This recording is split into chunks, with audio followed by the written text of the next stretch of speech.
saying in this country, faith-based institutions play a significant role. In the Clinton administration, they recognized that the government services, there has to be a better relationship, so they created this office, and during the Bush era, it expanded much more. But in President Obama's administration, it really expanded to include a diverse group of faiths. And they looked at interfaith collaboration, energy, fatherhood in healthy families, global development, economic recovery, and domestic poverty. So you can see that faith-based represents a huge panorama of things to deal with. It's not about worship. We did not talk about worship at all. It was interfaith dialogue or interfaith collaboration, not just dialogue and saying my religion is about this and your religion is about that. What we recognized was that seva is something that even among our sampradayas, that's a common factor that we have. And among all people, seva, community service, interfaith community service brings us together on many different platforms. In the last 3-4 years, we have really come a long way. Look at the Sikh community. Unfortunately, because of the Wisconsin tragedy, you saw what has come, and they are able to articulate and are able to get more from the Department of Homeland Security, etc. We ourselves have come a long way. We've had 3 conferences at the White House in bringing our values to the service, and how can we, from a tradition and culture, strengthen America. The first one last summer, we called it Energizing Dharmic Seva, Impacting Change in America and Abroad. This year we had 2 conferences, Strengthening Dharmic Places of Worship, and the third one focused on Dharmic American Future, Seva, Innovation and Tradition, and engaging, as Anne said, the next generation Seva leaders, all from an interfaith perspective. How can we serve others from an interfaith perspective? And we looked at the priority issues that not only the administration but our country is facing, and what are our strengths.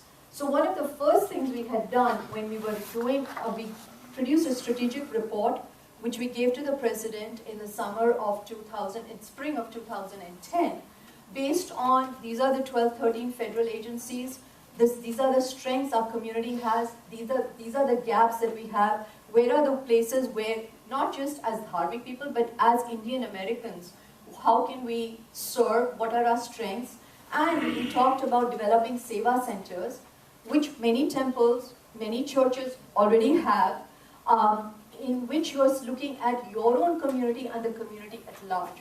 And taking that, like what Catholic Charities does, take that information, analyze that information of the communities that you're serving, and then bring it to the local administration, state and national, and say, these are the issues that our community is facing, and collect that data. So that's what we did over here. In the summer of 2009, we collected the Seva data of all that our places of worship were doing, and said, this is what our community is doing, that we're feeding the homeless, we're doing this, Seva is part of our tradition.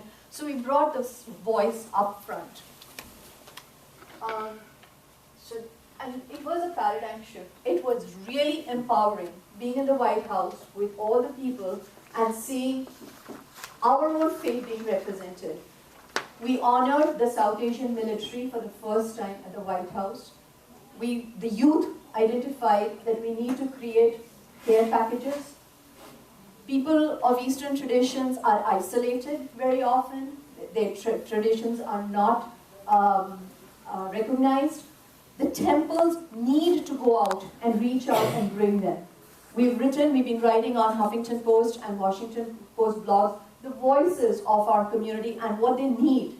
They need to be included, just like the churches do, that they go out and bring the servicemen into the church and take care of them. We need to do that also with our people and do it in an interfaith manner. We did the first yogathon in which we asked the temples to open their doors and invite people of all traditions to come. And that was a major event in which Art of Living and Baba Ramdev provided teachers who traveled all across the country so that we were promoting interfaith. So in our conferences, then we looked at, this is who we are. We looked at Seva centers, and we created something called Utsav Seva with the blessing, because how do you create a platform?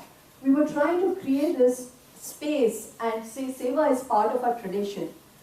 Most Hindu spiritual leaders, Dalai Lama, Sri Sri Ravi Shankar, Chinmaya Mission, Swami Dayanand Saraswati, Amma, ISKCON, most of the large organizations, most faith-based spiritual leaders blessed this concept of Utsav Seva. We took India's pluralistic calendar and said, these are all the holidays that are there in a month, generally speaking.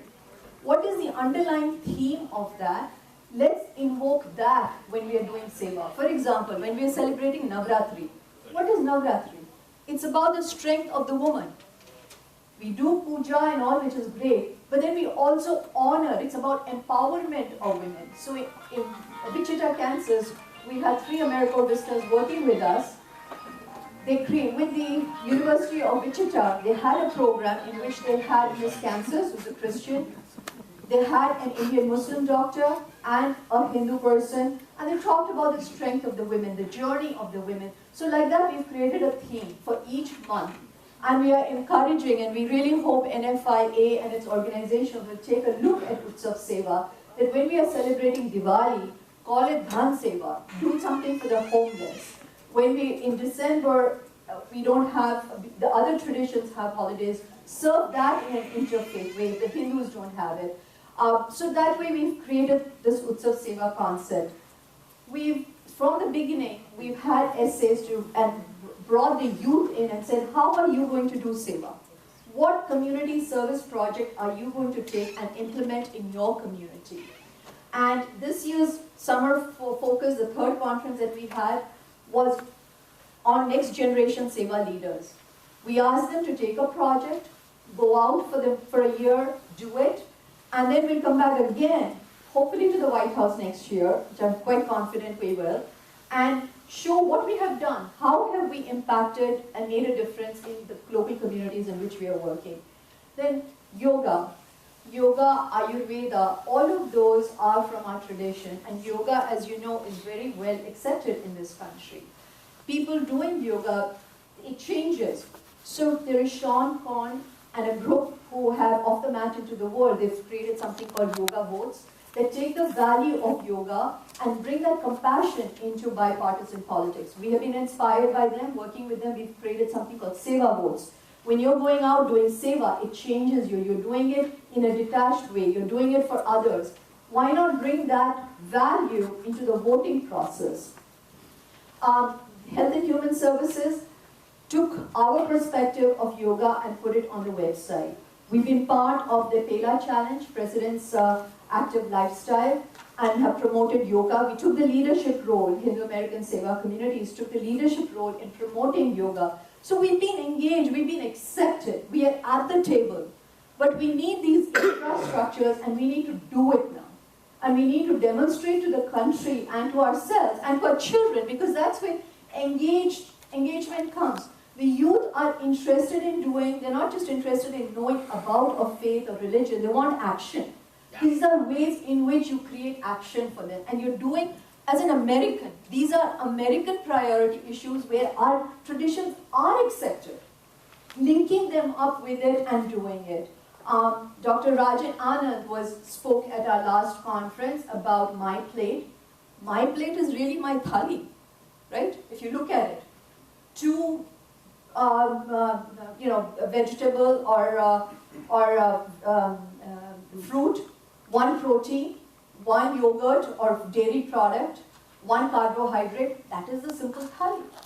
So bring that into that's a positive thing of our traditions. Instead of feeling like victims, and what they are saying about is they have so much to give. We brought Ayurveda, which is also being looked at by the NIH. So that was our health and fitness. We did, and also we've taken yoga to serve the inner city kids. That when you need focus, we've had our AmeriCorps visitors go into the schools and look at and provide classes, and it is very accepted. I mean, yoga is like all over the place in terms of reaching the inner city kids and in terms of stopping bullying and so on. We need to build our capacity to link into the government-affiliated services, like what Sudhaji is doing in providing the social services in Queens, and she's doing a fantastic job with that. But we can multiply it so much and have a place, because faith-based voice is also there. There's money marked for faith-based activities also. But we are in the cash business. It's like going to the bank for a loan. If you don't have a credit history, the bank is not going to give a loan to you if you're just doing cash business. We are just doing seva service and we go feed the homeless, but there's no counting of it. If we don't count what we have done, what is the impact, and really build that infrastructure and that strength, we cannot go and ask for a grant, because then you have to show history, your management track record. So that is one big gap that we have. In environment, we have partnered with Oxford University, University of North Texas, Green Faith, to look at greening of the temples, bring greening into our daily life. We made that partner, that an Alliance for Religion and Conservation. That's a whole global effort. All faiths are doing it. So Bhumi project in Oxford University has taken the Hindu mantle. There's a Sikh eco-faith, the Christian community is doing it, the Muslim community is doing it. It's happening in all, so it's in all faiths. It's another identity. And taking care of environment is a very core belief of ours. So we've had these conferences, Department of Homeland Security. We've been working very, very closely with Department of Homeland Security. Again, here there is Christian Network, Emergency Network. The Latter-day Jesus Christ Church has a great home security system.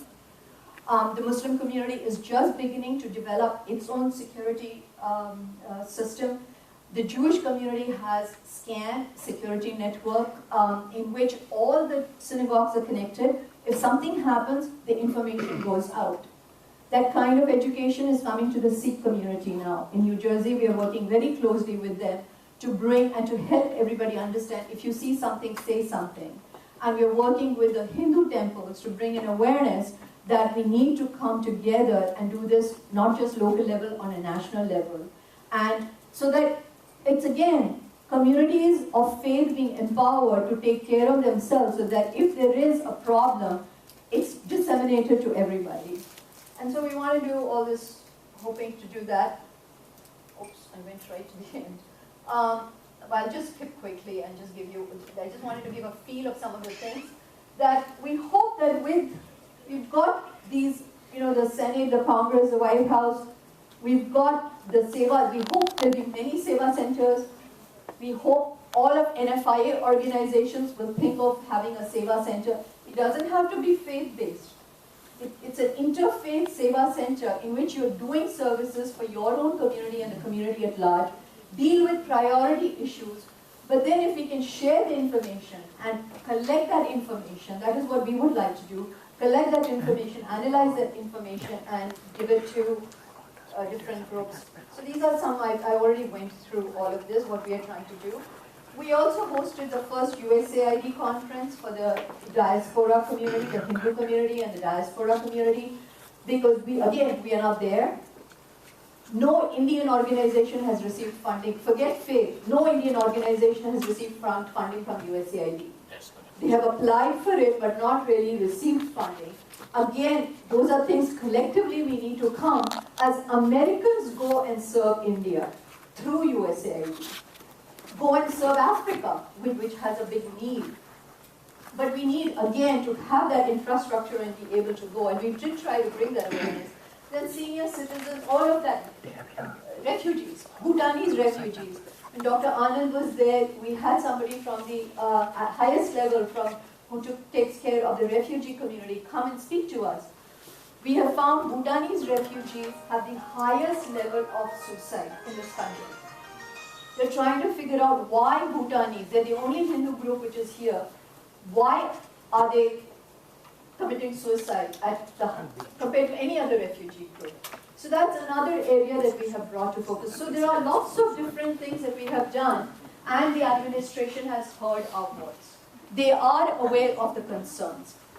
I will just wrap up now. So we've got all these different plans. I've already gone through all this, what we are trying to do. What I hope you all will take away from this is that, as Anne said, we are at the table. Our voice is being heard. We need to strengthen our infrastructures. We need to collect the data and give it. and we really need to be engaged in serving and understanding the needs of our community, the women's issues, the immigrant issues, and then serving the community at large also. The doctors doing what they're doing, wonderful work. We have so much to give. One last example I will give is with St. John's Prep School in Newark. It's an inner city school. We help them learn about Asia, about Himalayan traditions, with the hope that those kids, when they grow up tomorrow, become global leaders of tomorrow, they will have an in-culture understanding from the diaspora. We can play those bridges of bringing that kind of education to them, to our inner city kids, and help strengthen, the education process and so on. So we're bringing the best of our tradition and culture into the forefront and really strengthening America in a very engaged way. Thank you.